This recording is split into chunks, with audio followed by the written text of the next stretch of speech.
I do want to go on the record to say that I did comment in the video that it did not have a pump. Like, I literally was like twisting it. I got it all over, but I was literally twisting it and pulling out the actual pump thing, but it does have a pump, so that's pretty nice. Just wanted to mention that to you guys. And the consistency is pretty creamy, as you can tell. Hey everyone, I was going through the makeup aisle because I needed to get some face wash, and I came across this, the Hard Candy Glamoflauge Foundation. I love their concealer, you guys know that.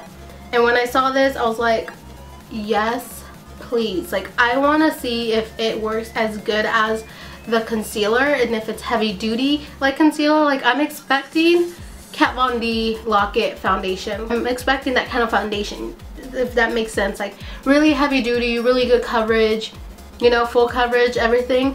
So I'm really excited to try this. I wanted to try this for you guys. Maybe it can be a dupe for it. I'm not sure yet. So what I'm gonna do is I'm gonna put this on, and currently right now it is 9 a.m. So throughout the day I'm just gonna be like popping in and letting you guys know how it's going and just all that good stuff. I'm just gonna go ahead and start.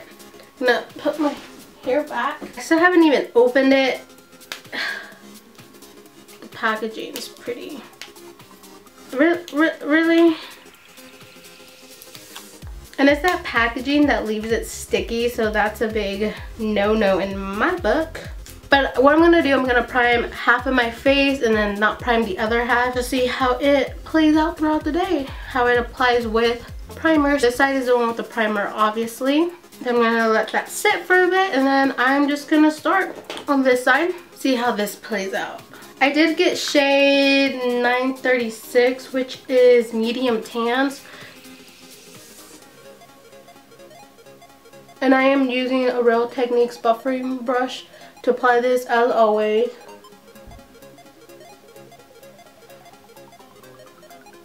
It's a little lighter. Okay. There's not that many shades to choose from when I saw. I don't know if other Walmarts have like better selections, but the one that I went to only had like not more than 10. I know it wasn't more than 10, so there wasn't like much variety to choose from.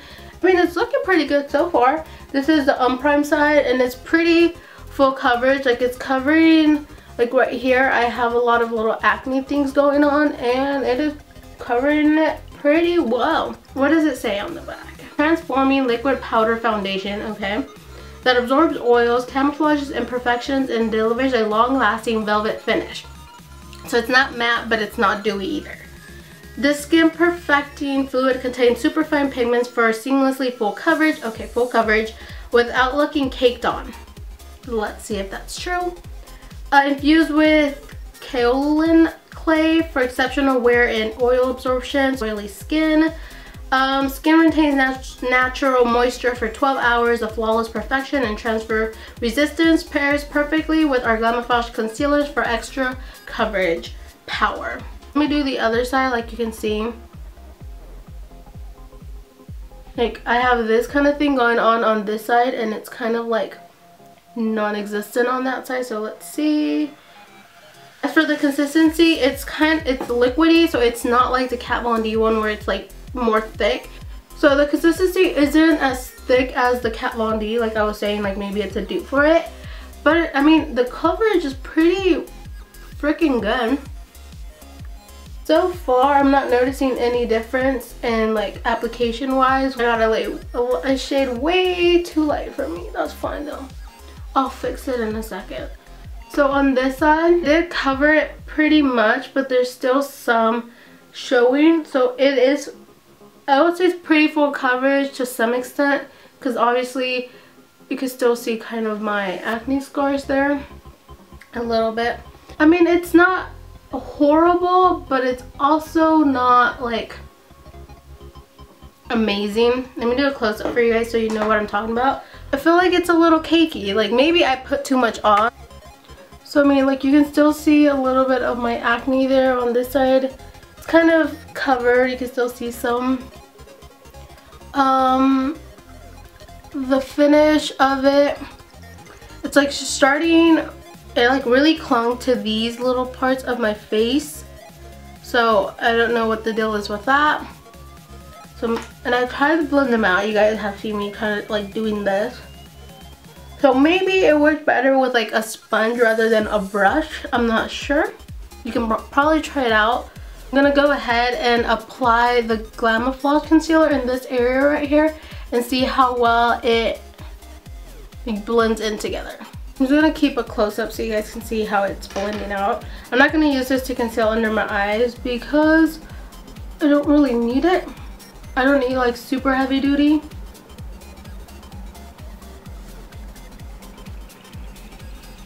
So that is not wanting to cover and that is bothering me. It seems to be working pretty good together. The concealer works pretty well on it. It's what it looks like. So it's not bad, but at the same time I feel like it's not super buildable. Obviously it's a full coverage, so you're probably not going to want to put too much on your face. The finish is pretty nice, so I'm going to set it. Actually, I'm going to conceal using my NARS. Just going to put that under my eye. Probably put something here. Not too much. I don't really need too much today. I'm gonna conceal. Let's see how this baby works with other concealers. It works pretty well. Actually, this is blending out really nicely. Like really nicely. I was expecting it to like not blend that smoothly. This is pretty nice. I'm gonna set it with my smooth operator from Tarte.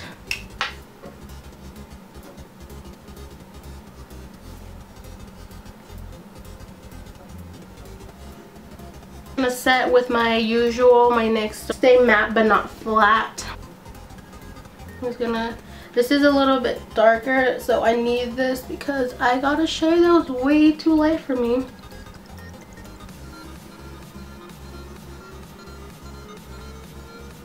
That little thing is really bothering me, like really bad. After setting it, it looks really good actually. Let me do a close-up for you guys to see what you guys think. Just see how this plays out. But so far so good. I'm actually really liking it. Doesn't feel heavy on the face. I'll come back in a few hours and let you guys know how exactly it's holding up. I'm probably gonna have to bronze my face a little bit more than usual, just because it's not as dark as I want it to be. So I'm here just for an update. It is currently almost 12. It is 11:47.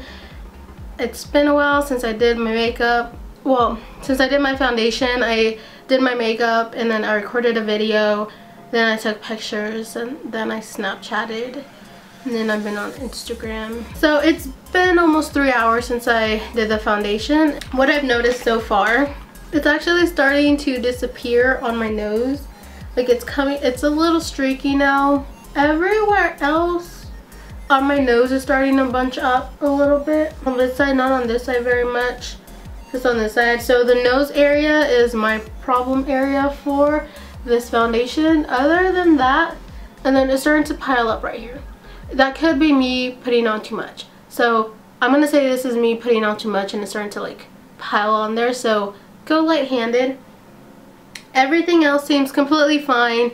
The powders, the bronzers, and everything work really well on top of it, so no complaints there. So can you guys see that in this area right here, it's kind of like disappearing, and then right here it's like bunching up right there, and then right here it's bunching up. But other than that, looks good. So I will be back in a few hours to let you guys know how exactly it's going. I know this lipstick's gonna last because it's like Kat Von D, like no transfer. And if it looks like I'm a little oily, it's because I went very heavy-handed on my highlighter. Something I did not mention, I set my face with a setting spray. I go back for, I'm gonna say the last update because I am going out to dinner and whatnot, and I don't want to wear this makeup that I've been wearing since 9 a.m. What I am noticing is that my Kat Von D lipstick did not budge since like 10. I haven't reapplied it or anything. It's still there. I mean, it's kind of wearing off, but it's still there. As for the foundation, the nose is still a problem. It's starting to look a little shiny. I mean, it doesn't look horrible. It's a little shiny. I could really use a touch-up if I was to keep this. Around my mouth area, it's starting to really cake up. The same for my forehead. It seems like it does okay. It's been since 10. It's been since 9, so not 10, 11, 12, 1, 2, 3, 4, 5. It's been 8 hours, a little less than 12. But it seems to hold up, not in perfect condition. It wouldn't hurt to do a touch-up, but it's gone around my nose area and it's like caking up here. I'll do a close-up. Don't mind the lips that are being worn out, but like I said, worn out. It's like a little bit shiny. It's not that bad, but it's getting there. Really caking this area. It's like it's starting to get into my creases right here. It's kind of non-existent in my nose area. And my forehead, it's kind of like, would I wear this foundation again? Yeah, probably. Let's look at the side that had the primer. It does seem to be more intact. Seems to be more intact. This is the side with the primer. It's not as shiny. I did use a mattifying primer, so that's probably what's helping it. As for the nose, it seems to have worn off the most on that side. So other than that, everything pretty the same. So no primer, looks about the same. Hope that helped anyone with choosing maybe if they want to try it or not. $7 if I don't know if I said that before. I mean, it's fine. For $7, it seems perfectly fine. Just depending on your skin type, wear a lot, like don't put too much on. For me, I know I have to tone it down for next time, but So thank you guys for watching. I hope you guys enjoyed this video, and I'll see you guys next time.